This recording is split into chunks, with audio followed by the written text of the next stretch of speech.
Orania, it's a town in South Africa, but it's not just any town. This town is different. Founded in 1991, Orania is an enclave for Afrikaners, the descendants of European settlers in South Africa. The goal, to preserve Afrikaner culture and heritage, and they're very serious about it. Located in the arid Karoo region, Orania sits on the banks of the Orange River.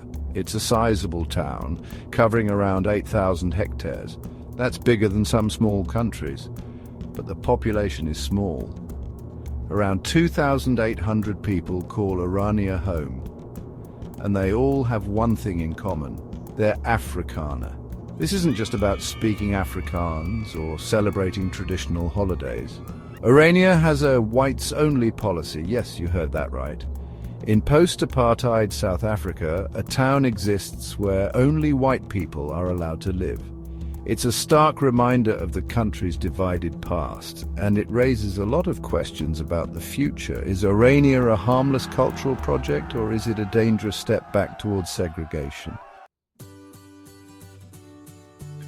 Orania prides itself on self-reliance. They want to be independent. They have their own currency, the ora. They generate their own electricity, and they grow their own food. Orania is like a mini-country within South Africa. But living in Orania isn't easy. It takes commitment. New residents can't just move in. They need to be approved by the town authorities, and they have to agree to abide by Orania's strict rules. The town is run by a council. They make the decisions. Residents have a say, but ultimately the council has the final word. It's a very ordered society. Some might even say it's authoritarian, but residents see it differently. They see it as a way to protect their way of life. They see it as a refuge from the chaos and uncertainty of the outside world. Orania is controversial, to say the least. Critics call it a racist enclave, a throwback to the dark days of apartheid, and it's hard to argue with that. The whites-only policy is discriminatory. There's no way around it. In 2024, journalist Ad Adepitan visited Orania for a Channel 4 documentary.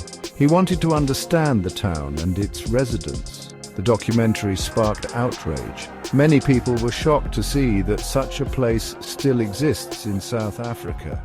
Orania's defenders argue that they're not racist. They say they just want to preserve their culture. They say they're not hurting anyone. But it's hard to see how a town that excludes people based on race can be anything but racist.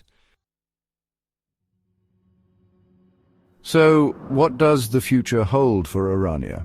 Residents believe that their future lies in separation. They don't see a future for themselves in a multiracial South Africa. They believe that sooner or later there will be a complete separation. Many residents are worried about the political situation in South Africa. They fear that the government will take their land and redistribute it to black South Africans. They see Orania as a safe haven from these perceived threats.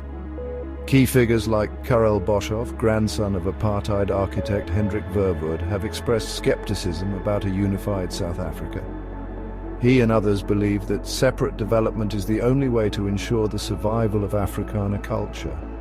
Orania is a microcosm of the challenges facing South Africa. It's a reminder of the deep racial divisions that still exist in the country.